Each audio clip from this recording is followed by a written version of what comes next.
ডিনাৰত কি খাবা? চিকেন আনিছো নহয়, বইল চিকেন খাম আজি। দিনটো খালে কিন্তু প্ৰটিন পোৱা নাই, এতিয়া মোক কৈ আছে কি বইল চিকেন বনাই দিব লাগে। পূৰা হেল্থ কনচিয়াছ হৈছে। বইল চিকেনৰ বাবে মছলাখিনি যোগাৰ কৰি লৈছোঁ।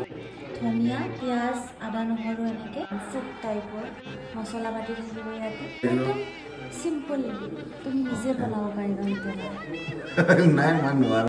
গৰম পানী দি দিছোঁ, পিঁয়াজ দিছোঁ, জলকীয়া, এয়া নহৰু, এয়া আদা, এয়া বিলাহী, অনুসৰি নিমখো দি দিছোঁ, অকণমান জালুকৰ গুড়ি দি দিছোঁ। এইটো মেইন তাৰমানে উতলিছে কি মজা আছে দেখিছেনে? এয়া আমি ইয়াত চিকেনবোৰ দি দিম ইয়াত।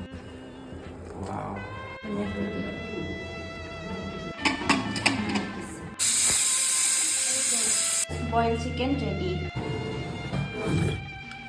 বঢ়িয়া, আল্টিমেট একদম।